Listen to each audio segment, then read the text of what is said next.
al capítulo 2 de la carta del apóstol San Pablo a los Filipenses. Vaya al verso 25 hasta el verso 30. Mas tuve por necesario enviaros a Epafrodito, mi hermano, colaborador y compañero de lucha, a quien ustedes han enviado para atenderme en mis necesidades. Él los extraña mucho a todos y está afligido porque ustedes se enteraron de que estaba enfermo. En efecto, estuvo enfermo y al borde de la muerte, pero Dios se compadeció de él, y no solo de él, sino también de mí, para no añadir tristeza a mi tristeza. Así que lo envío urgentemente para que al verlo de nuevo, ustedes se alegren y yo esté menos preocupado. Recíbanlo en el Señor con toda alegría y honren a los que son como Él, porque estuvo a punto de morir por la obra de Cristo, arriesgando la vida para suplir el servicio que ustedes no podían prestarme. Que el Señor añada bendición a su palabra. Los que faltan de sentarse pueden sentarse. Existen ciertos manuales que dan categoría y estatus a ciertas mercancías. Por ejemplo, yo puedo recordar uno que tal vez es bastante antiguo, el Consumer Report, ¿verdad? Antes, cuando alguien quería comprar una lavadora, o quería comprar un refrigerador, o quería comprar un aire acondicionado, no lo compraba sin antes ir corriendo al Consumer Report a ver qué le decía el Consumer Report en términos de eficiencia, etcétera, etcétera. Por el otro lado, también hay otros manuales que usted puede, si va a hacer un viaje, consultar con ellos, sobre todo para saber si el hotel donde usted se va a quedar es un buen hotel, es un hotel de 5 estrellas o es un hotel que se ha estrellado 5 veces. Todo va a depender, ¿verdad?, de lo que usted anda buscando económicamente. Así es que estos documentos existen, obviamente, para que el consumidor pueda conocer el estatus, pueda conocer la categoría, pueda conocer la calidad de los productos que va a adquirir. No existe un documento que pueda darle a un cristiano, a nosotros como cristianos, categoría. Porque a fin de cuentas el tesoro de Dios ha sido puesto en vasos de barro, para que la excelencia del poder sea de Dios y no de nosotros. Mas sin embargo, aunque nadie debe evaluar mis méritos como cristiano, ni nadie debe evaluarlo a usted, porque a fin de cuentas el único que calza los zapatos suyos es usted, y el único que sabe las circunstancias de su vida es usted. Pero si bien es cierto, nadie puede evaluar ni determinar el nivel de mi espiritualidad, no es menos cierto que yo puedo autoevaluarme. Y yo no sé cuántos de ustedes han hecho ese ejercicio. Yo personalmente lo he hecho. El ejercicio de autoevaluarme en la vida cristiana, de autoevaluarme en el proceso de la fe, en el proceso del peregrinar cristiano. Y me he preguntado si soy balanceado, si soy un cristiano de balance. Me he preguntado si yo me considero una persona digna de fiar, si la gente puede confiar en mí. Me he preguntado si poseo integridad, porque a fin de cuentas la integridad es la verdadera santidad. La santidad no tiene que ver absolutamente nada con lo externo. De hecho, cuando Dios le dice a Israel, sean santos, porque yo también soy santo, lo que le está diciendo a Israel es, sean íntegros, porque yo soy íntegro. La integridad con lo que tiene que ver no es solamente con mi relación con Dios. La integridad tiene que ver con la relación conmigo mismo. Porque hay quien puede plantear estar bien con Dios, pero no está bien consigo mismo. Hay gente que se anda huyendo a sí mismo y desarrollan todo un elemento apático a su propia realidad y a su propia existencia. Pero la integridad tiene que también verse desde el punto de vista de cuán bien yo estoy con los demás. Porque hay quien puede estar bien con Dios, pero no se traga a su semejante. Hay quien puede estar bien con Dios, pero mantiene posturas de rencor y posturas de hostilidad hacia sus semejantes. Y llana y sencillamente se requiere un proceso de autoevaluación, porque cuando queremos ser santos necesitamos ser íntegros, y para ser íntegros yo necesito estar bien con Dios, necesito estar bien conmigo mismo, y necesito también estar bien con mis semejantes, porque de lo contrario yo no puedo vivir una vida de integridad. Y hay una última postura o posición sobre de ello que muchos de nosotros los cristianos le pasamos por encima muy a menudo, y es que necesito estar bien con la naturaleza. Yo creo que cuando alguien está en comunión con Dios, tiene que estar en comunión con la naturaleza, porque es imposible hablar de estar en comunión con Dios y tener una postura de hostilidad hacia la naturaleza. Yo recuerdo hace muchos años atrás, queriendo proceder a un principio puramente humano, pues yo me levanté frustrado, me levanté con coraje, me levanté molesto. Y desde luego, como alguien me había dicho que cuando uno se levantaba molesto tenía que desquitarse con algo, yo me desquité con un árbol. Y usted no sabe cuántos años a mí me tomó sentirme perdonado por el árbol que yo tumbé. Porque yo decía, pero ¿cómo es posible que yo haya tumbado ese árbol? Si ese árbol a mí no me había hecho absolutamente nada. Ese árbol a mí nunca me había ni siquiera llamado la atención. Lo único que hacía era darme sombra. Pues cuando uno vive una experiencia de integridad con Dios, también tiene que vivir una experiencia de integridad con la naturaleza. La naturaleza es parte de la interacción en la que Dios nos ha involucrado para su paz y para su bendición. Por el otro lado, yo tengo que plantearme si realmente yo soy un buen servidor, si realmente la gente puede contar conmigo en el servicio, porque yo me he topado con algunas personas que tienen una habilidad extraordinaria en la adulación. Es que esa gente dice, cualquier cosa, estoy a tu orden. ¿Usted le ha pasado, verdad? Mira, cualquier cosita, lo único que tú tienes que hacer es llamar. Llámelo para que usted vea. Pues cuando yo entro en ese proceso de relación con Dios y empiezo a autoevaluarme, yo tengo que ver, realmente la gente puede contar conmigo. Cuando yo le digo a alguien, mira, llámame para lo que sea. En lo que sea, yo estoy para servirte. Cualquier cosa, yo estoy a tu orden. Y por el otro lado, otro elemento que yo tengo que evaluar no es si soy un santo, no es si soy un espiritual de alta dimensión, sino más bien si puedo evidenciar una entrega total y absoluta a mi Señor. Es decir, en la forma y manera en que voy siendo confrontado con la palabra, en la forma y manera en que voy siendo confrontado por el Espíritu Santo, en la forma y manera en que voy siendo confrontado por aquellas experiencias espirituales que Dios me permite tener.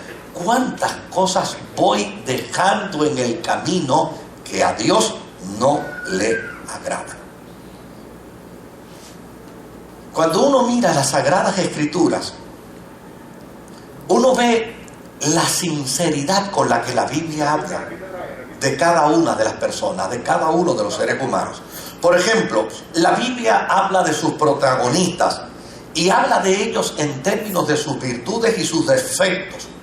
En ocasiones habla más de defectos que de virtudes, pero a la Biblia no le tiembla el pulso en su gestión de integridad para hablar de los seres humanos.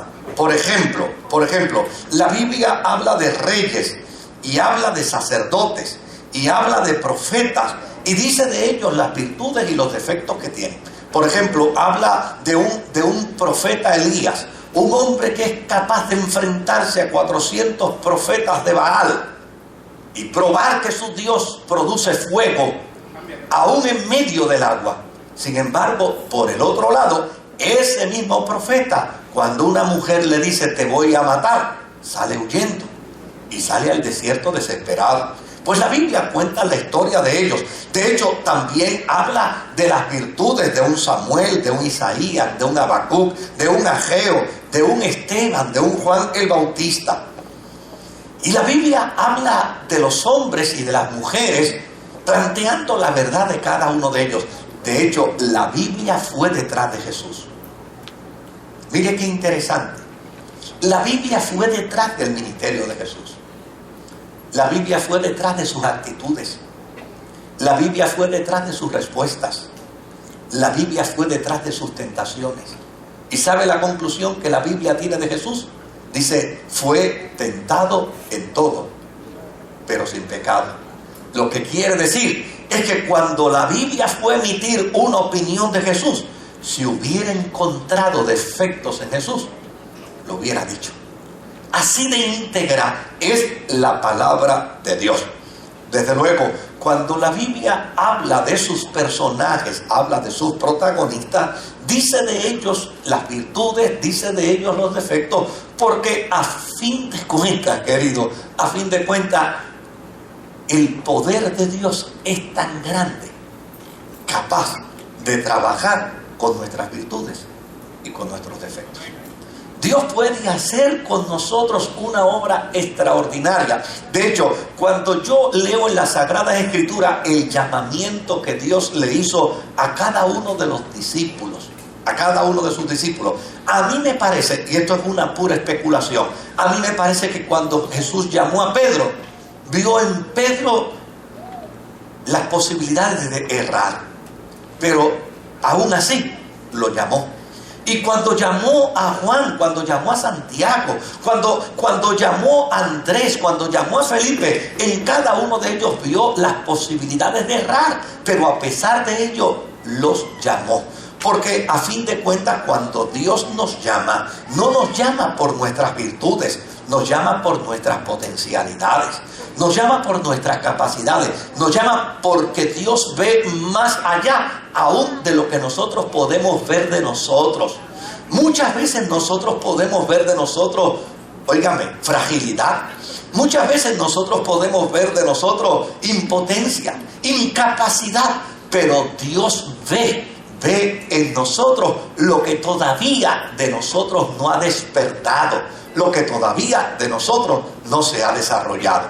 Esto me hace acordar en la República de Haití, para la década del 30, hubo un misionero de apellido Chico. Y este misionero era un hombre bajito, de una complexión física muy delgada, muy menuda, y desde luego su esposa era todo lo contrario a él. Era una mujer robusta, grande, una mujer fuerte. Y cuando el Señor lo llamó a él al ministerio, desde luego, mire para dónde lo llamó para Haití. Y en aquel tiempo se decía que en Haití las brujas andaban en escoba. Y se decía que la gente se comía, los haitianos se comían a la gente. O sea, se hablaban un sinnúmero de cosas horrorosas con respecto al folclore y a la vida religiosa de los haitianos. Algunas tal vez ciertas, pero otras veces no necesariamente ciertas. Y ¿sabe lo interesante de todo este proceso? Es que cuando el Espíritu Santo por profecía lo llamó a él para ir a Haití, la esposa sentada dijo: a este se lo comen de un bocado y de seguro cabe en una de las caries de la muela de un haitiano.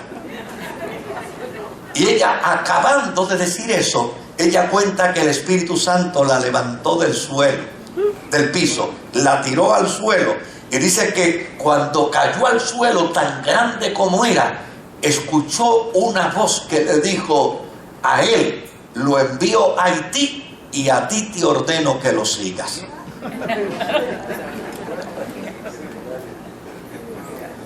Y déjeme decirle, el ministerio de este hombre en Haití fue uno de los ministerios más prósperos desde el punto de vista evangélico.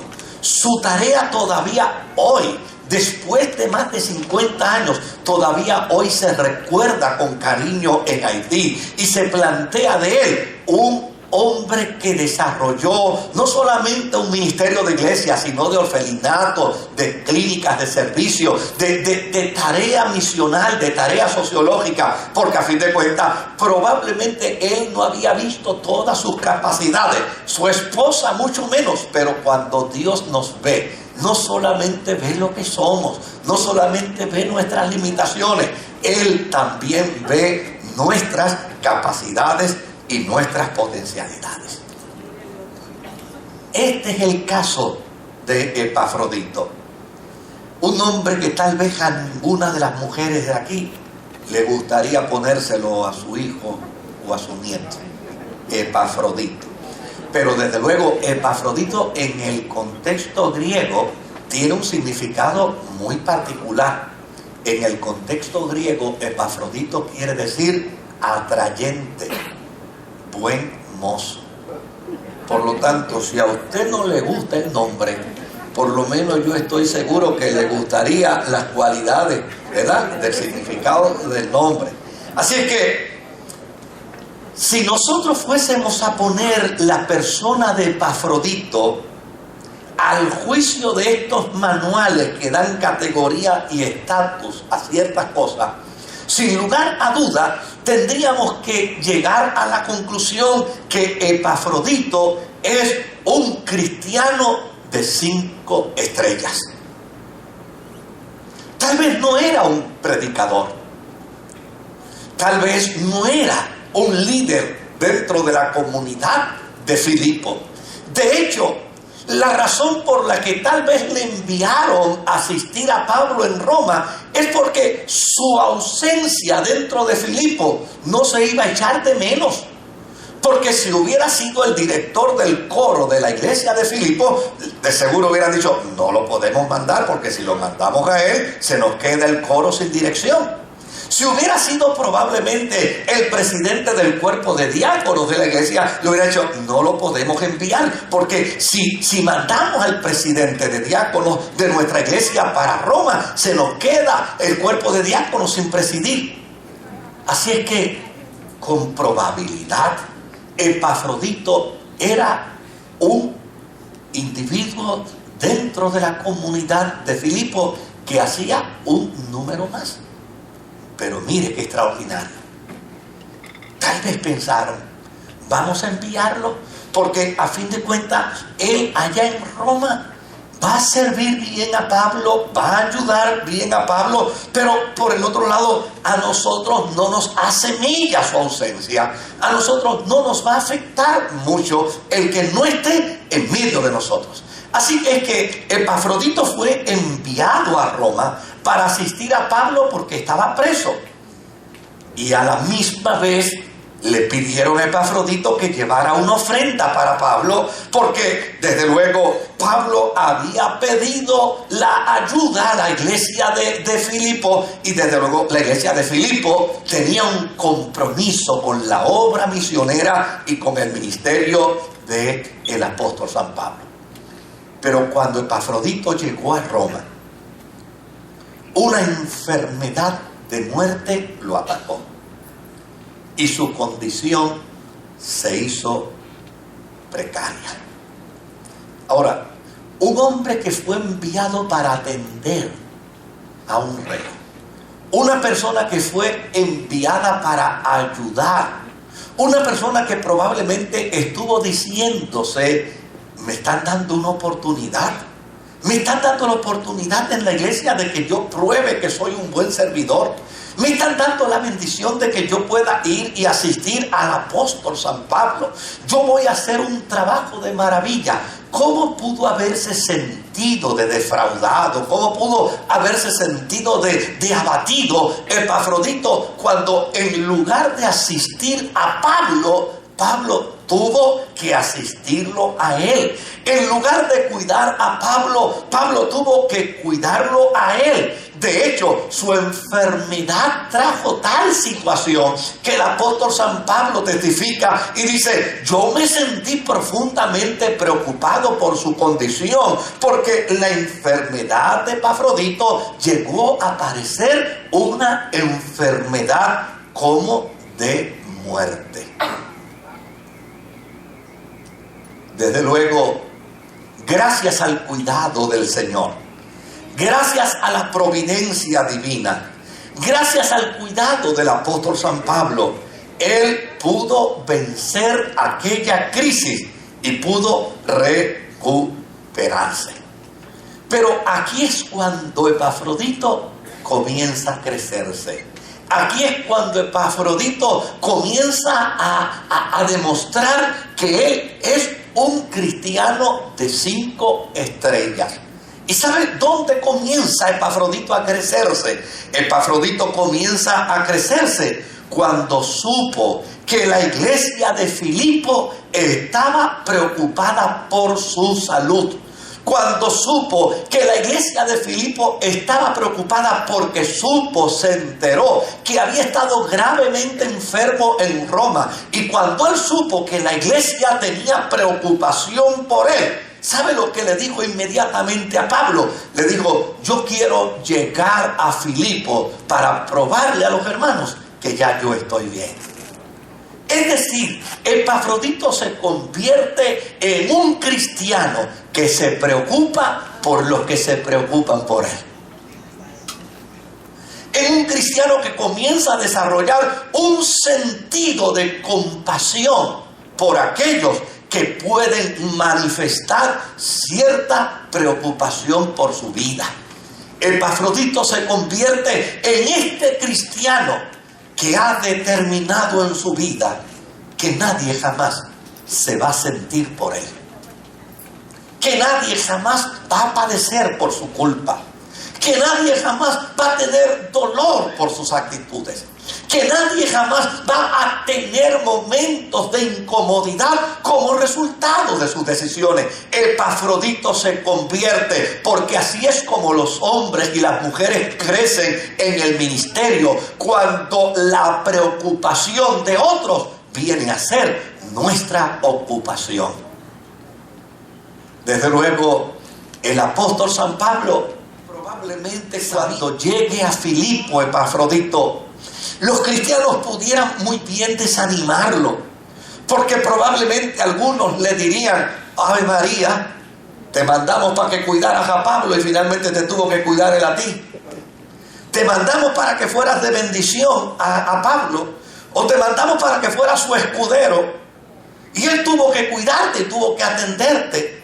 Y Pablo, conociendo de que esto es parte de la materia humana, de la conducta humana, entonces inmediatamente lo regresa con una carta donde Pablo hace un reconocimiento público y extraordinario de Epafrodito como una persona de gran testimonio. Y desde luego, como de lo que se trata es de presentar las 5 estrellas de Epafrodito, Pablo presenta a Epafrodito como un cristiano de 5 estrellas. Mira lo primero que dice Pablo de él. Él es como un hermano.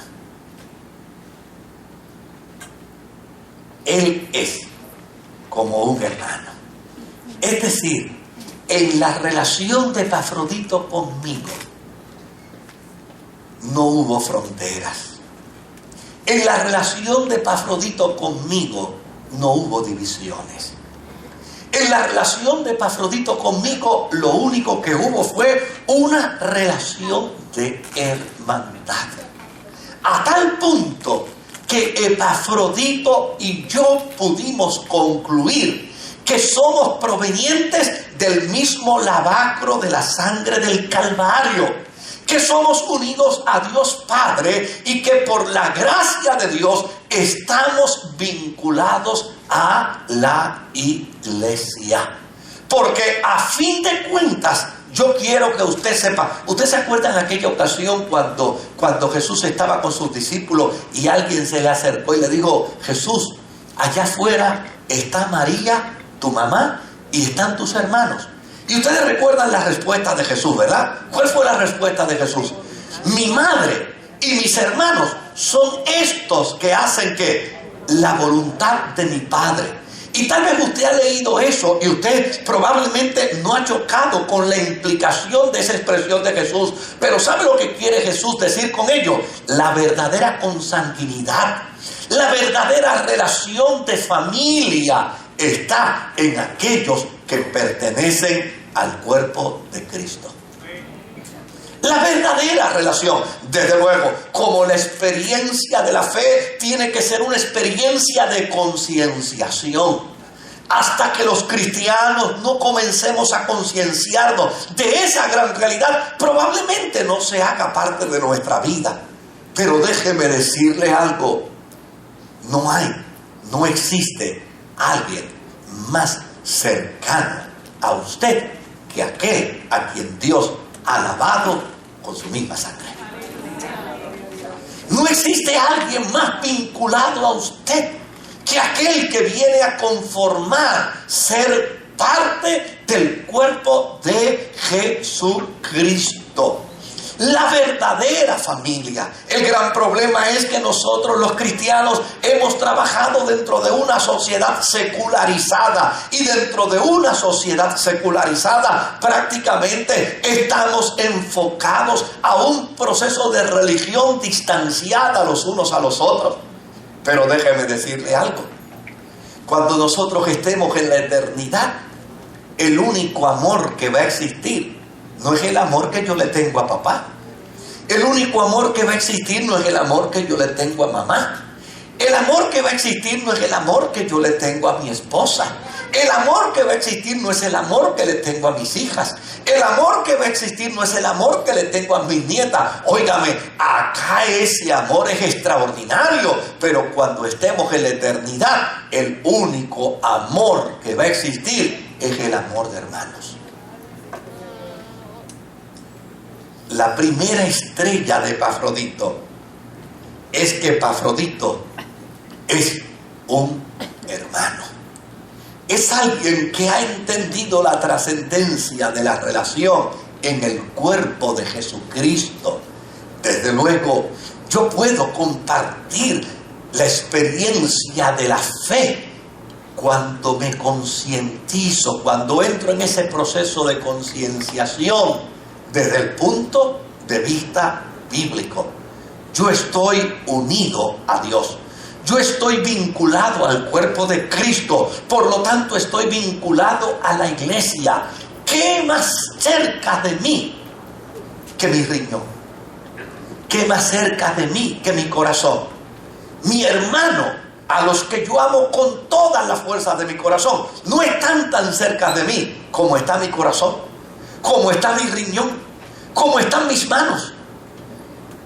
Mi familia no está tan cerca de mí como están mis órganos. En la concienciación de la vida cristiana, querido, en ese proceso de concienciación, ese que está sentado a tu lado probablemente es tu riñón, probablemente es tu corazón, probablemente es tu brazo, porque todos estamos vinculados en el cuerpo de Jesucristo.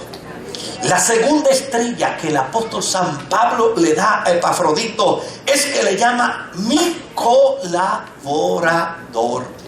Y mire el término, porque el término colaborador en griego tiene una implicación totalmente distinta que el término en el español. Colaborador en griego quiere decir uno que ejerce el mismo ministerio que yo. Porque déjenme decirle algo. Los ministerios no se miden en orden de importancia jerárquica. Los ministerios se miden en orden de importancia de necesidad. Un ministerio es tan importante como necesario pueda ser dentro de la vida de la iglesia. Imagínense, si yo soy, no lo soy, se lo confieso, no lo soy, pero como a mí me gusta tomarme a mí mismo de ejemplo para no atribular a nadie, pues, si yo soy un buen maestro, si yo soy un buen predicador, si yo soy un buen teólogo, pero mi hermano lo que necesita es un servidor, y yo no soy servidor, ¿qué vengo a hacer en la experiencia del servicio y del trabajo al cuerpo? Pues nada, porque mi hermano no necesita un teólogo, mi hermano lo que necesita es alguien que le sirva. Por lo tanto, los ministerios son importantes, no en el sentido jerárquico. Cuando uno lee que dice, a uno constituyó Dios apóstol, a otros profetas, a otros maestros, eso no quiere decir que hay un elemento jerárquico, no, sino más bien lo que esto quiere decir es que Dios entregó diversos ministerios a la vida de la iglesia para que estos ministerios fluyan en la iglesia, no en términos de orden de importancia personal, sino en términos de necesidad. ¿Hay alguno de vosotros enfermos? Pues que llamen a los ancianos de la iglesia, a los que tienen el don de la sanidad, para que pongan las manos sobre de él y oren por él y sea sanado.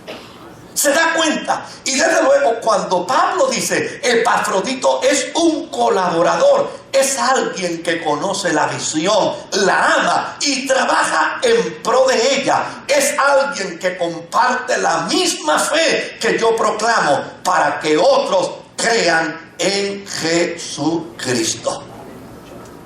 La segunda estrella que Pablo le da a Epafrodito es la estrella de alguien que colabora para el reino de Dios, de alguien que trabaja para el beneficio del reino de Dios, de alguien que da su aportación para el reino de Dios. La tercera estrella que Pablo le pone a Epafrodito es que dice, él es mi compañero de milicia. Desde luego, el apóstol San Pablo siempre vio su tarea evangelizadora como una tarea militar, con una consigna bien demarcada. La consigna de Pablo en la tarea del evangelio como una tarea militar era conquistar almas para Jesucristo. El apóstol San Pablo sabía que existen grandes batallas dentro de la experiencia de la fe. Desde luego, cuando él escribe su carta en el capítulo 5 a los Efesios, dice, porque no tenemos lucha contra carne ni sangre, sino contra potestades, contra malicia, contra gobernadores, contra príncipes de maldad en las regiones celestes.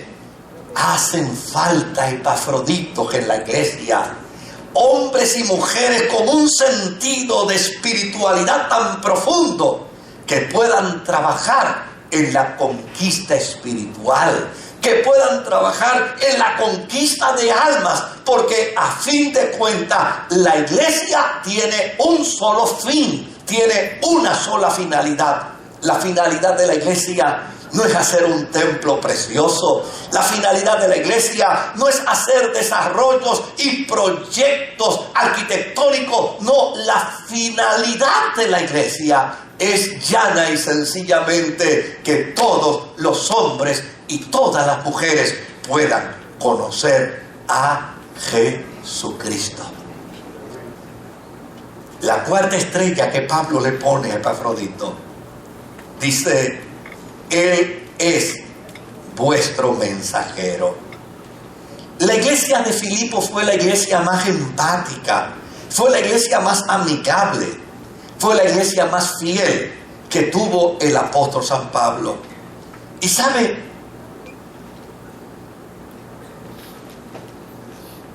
lo que Pablo está diciendo con esta expresión, Él es vuestro mensajero, lo que está diciendo es: Epafrodito es una copia fiel y exacta de esas cualidades extraordinarias. Hace unos años atrás, alguien me preguntó: ¿a ustedes no les crea mucho problema eso de llamarse Iglesia Ministerio Sanador? Y yo le dije: ¿y por qué debe crearnos problemas? Y me dice: bueno, porque imagínate, ustedes se llaman Ministerio Sanador, entonces en una sociedad donde hay tanta gente emocionalmente enferma, van a correr para allá. Bueno, pues si eso es así, no habría ningún problema. Porque la razón por la que existen médicos, especialistas, enfermeras, anestesiólogos y cirujanos en los hospitales es porque allí van a ir ¿quiénes? Los que están enfermos. Así que no hay ningún problema con eso. No habría ningún problema por una sencilla razón. Porque cada creyente debe ser copia fiel y exacta de lo que proclama su comunidad de fe. Si la iglesia se proyecta, yo tuve una reunión esta semana pasada con el Ministerio de Evangelismo y le leía la visión de la iglesia y le decía: una de las cualidades que tiene que poseer esta iglesia permanentemente dentro de su visión es que ella es una comunidad de fe sanadora y restauradora del ser humano. Por lo tanto, si la iglesia tiene dentro del marco de su visión ser restauradora y sanadora del ser humano, la función de la iglesia es entender cuál es su postura para prevenir el pecado. Así como la tarea de la medicina tiene como postura prevenir la enfermedad, la iglesia tiene como responsabilidad prevenir el pecado. Y para prevenir el pecado, la iglesia entonces asume una postura donde dice: estas son las reglas de Dios, estas son las leyes de Dios, esto es lo que Dios establece con respecto al pecado, esto es lo que la palabra de Dios prohíbe con respecto al pecado. Pero óiganme, luego de una tarea de prevención en el área de la salud, cuando el ser humano hace lo que quiere y se enferma, ¿cuál es la próxima responsabilidad del Departamento de la Salud? La próxima responsabilidad es atender al enfermo. Desde luego, te dije, chico, que no te bebieras esa agua contaminada porque te iba a enfermar. ¿Te la bebiste? Pues vamos ahora a medicarte. Te dije que no hicieras tal cosa, te dije que no fumaras cigarrillo, te dije que no bebieras alcohol. Lo hiciste, pero ahora vamos a buscar las alternativas para tratar de sanarte. Pues la iglesia tiene la misma función. La función de la iglesia es decirle al ser humano cuál es el camino a seguir, cuál es la vereda a seguir. Pero cuando el ser humano se extravía en su camino, la iglesia tiene que ser empática. La iglesia tiene que responder a su visión y tiene que responder a su misión al punto tal que cuando el pecador se extravía y cae en el suelo, la iglesia no se puede parar frente al pecador para decirle: te lo dije, ahora el diablo te va a llevar, sino todo lo contrario. La iglesia tiene que decirle: hay esperanza, hay poder, hay restauración, hay salud, hay milagros de Dios en el nombre en el nombre de Jesucristo. Ese elemento de balance, sobre todo para esta época, tiene que ser bien importante. Sobre todo para este momento en el que la iglesia se debate en un sinnúmero de planteamientos. Desde luego, la iglesia tiene el deber ineludible de decirle a la sociedad lo que la palabra de Dios dice. Tiene la obligación moral de decirle a la sociedad lo que la palabra de Dios enseña con respecto a estilos de vida, con respecto a formas de vivir, con respecto a la corrupción sexual. La iglesia tiene el deber y la responsabilidad de decirle a la sociedad lo que a Dios le desagrada, lo que a Dios no le gusta, lo que para Dios es pecado, lo que para Dios es desatinar al blanco. Pero cuando el pecador vive la experiencia de las consecuencias de su propio pecado, la iglesia tiene que usar entonces el papel de la misericordia, la función de la gracia para acercarse al pecador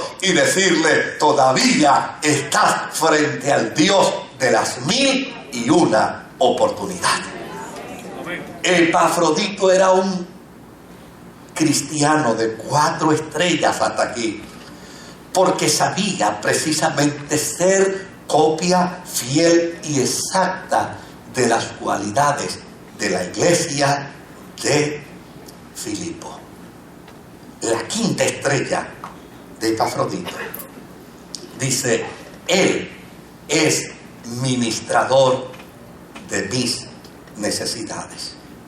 Cuando Pablo define la actitud de sus hermanos filipenses, sobre todo en la ayuda económica que le brindan estando él en la cárcel, dice de ella: la ofrenda de ustedes es olor fragante, es sacrificio acepto, agradable a Dios. Pero ¿sabe algo? Epafrodito simplemente fue un mensajero de la iglesia. Él llevó la ofrenda. Tal vez él ni siquiera pudo ofrendar, pero la ofrenda para Pablo de Epafrodito era él mismo. Y Epafrodito se convirtió en un cristiano de 5 estrellas. ¿Sabe por qué? Porque suplió a Pablo lo que era verdaderamente su necesidad.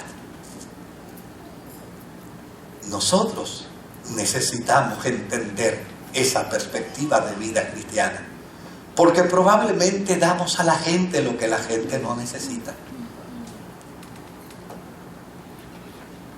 Probablemente ofrecemos a la gente lo que para la gente no le va a hacer bien. Nosotros necesitamos cobrar conciencia para poder entender qué es lo que el ser humano necesita del Evangelio.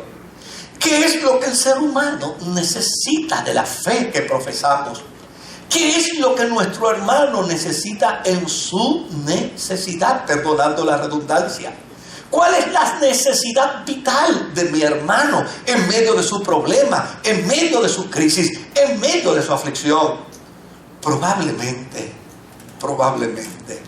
mire,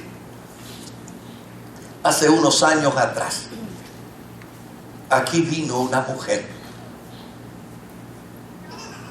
Desde luego, me dijo: pastor, yo necesito hablar con usted, porque yo tengo unas necesidades muy fuertes.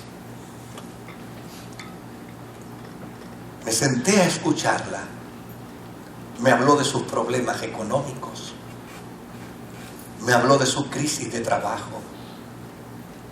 Me habló de cuán difícil se le estaba haciendo la vida. Me contó que tenía un hermano millonario y no la ayudaba. Y desde luego, después de haberme contado todo eso, yo quería ser empático con ella. Y como la iglesia, la junta de la iglesia me ha dado una facultad para, en situaciones de emergencia que ameritan, podamos asistir a esa persona. Yo le dije: mire, hermana, déjeme por favor hacer algo por usted. yo le quiero dar una ofrenda a nombre de la iglesia. Yo pensé que yo estaba haciendo lo más correcto. Yo pensé que yo estaba haciendo lo apropiado. Ella me estaba hablando de una necesidad económica y me dijo, no se le ocurra, pastor, yo no vine a buscar ofrenda. Es cierto que yo tengo todas estas necesidades, pero mi necesidad mayor no es una ofrenda. Mi necesidad mayor es que usted me abrace en el nombre de Jesús y pueda orar a Dios por mí. Yo le dije, está muy bien, hermana, claro que voy a orar por usted, pero además de orar, le queremos... No me dé la ofrenda, usted no me entiende, usted no sabe el tipo de mujer que soy yo. Esa no es mi necesidad. Mi necesidad es un abrazo, mi necesidad es la oración. ¿Puede usted darme un abrazo? ¿Puede usted orar por mí? Pues esa es mi necesidad. Supla, por favor, mi necesidad. Y yo no lo podía creer. No me aceptó la ofrenda. No la aceptó.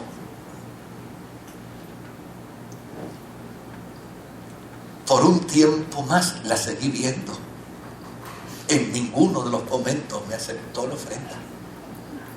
Me decía, deme el abrazo y ore por mí. Y pasado un tiempo me dijo, pastor, problemas económicos ya se solucionaron.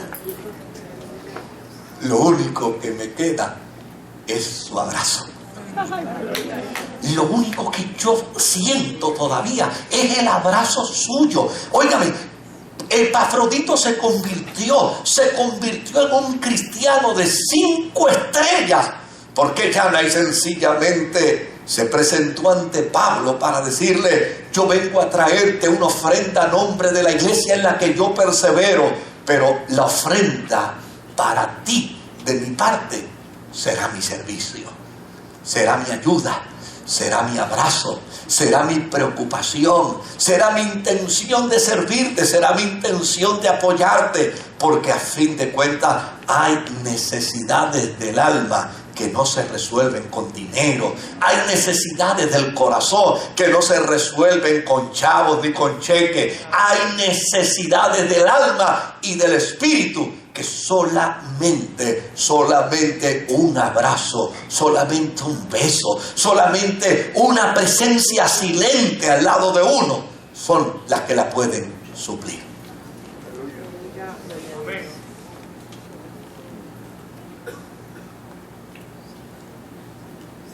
Se cuenta de un hombre que allá en Centroamérica adquirió un ticket de autobús para llegar a un lugar.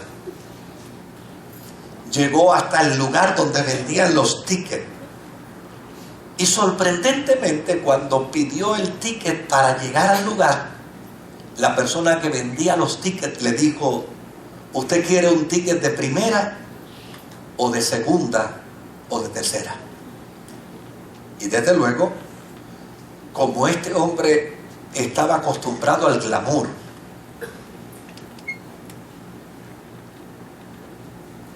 inmediatamente respondió y dijo, no, yo quiero un ticket de primera.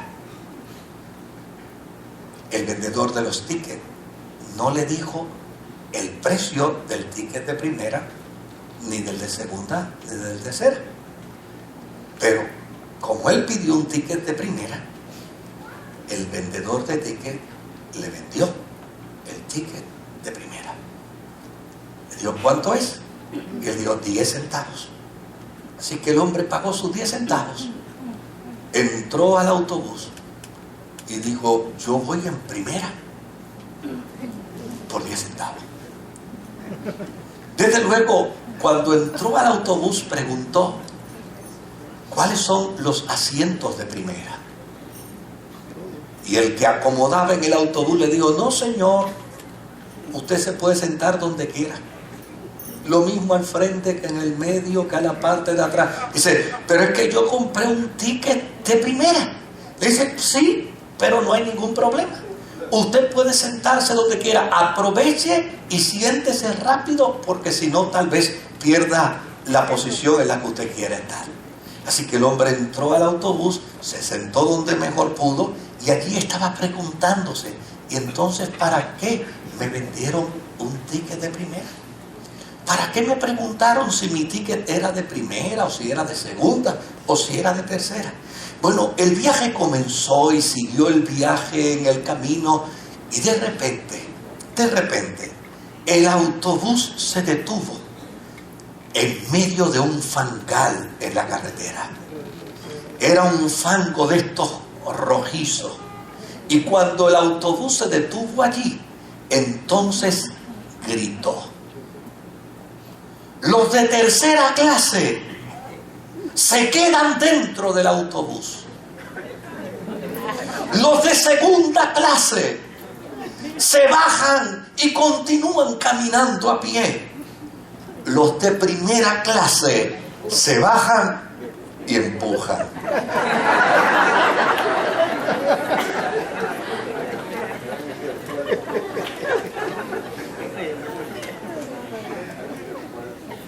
Epafrodito es un personaje como para desafiarnos a nosotros.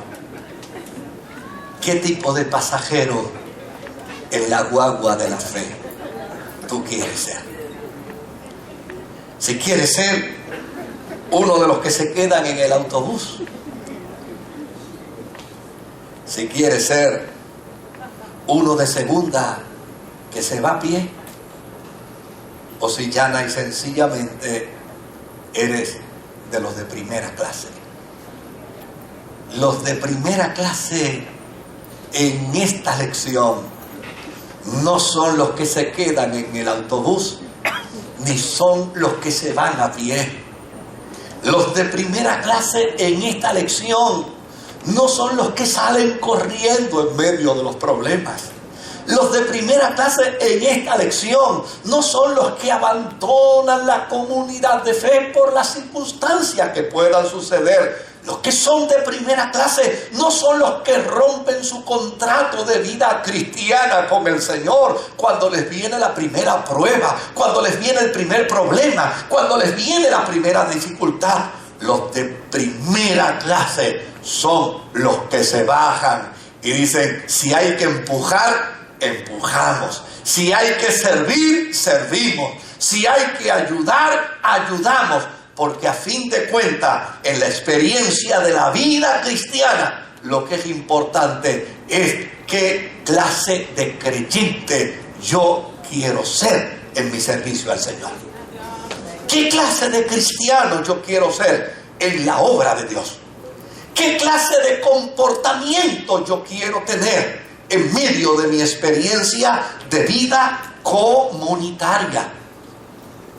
¿Cómo quiero yo que mis hermanos de la fe me vean en medio de mi servicio al Señor? Yo cierro dejándoles a ustedes una expresión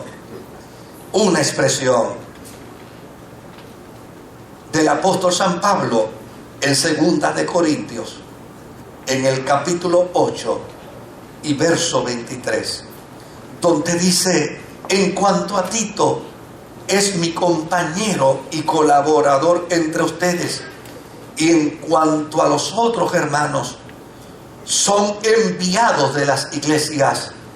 Todos ellos son una honra para Jesucristo.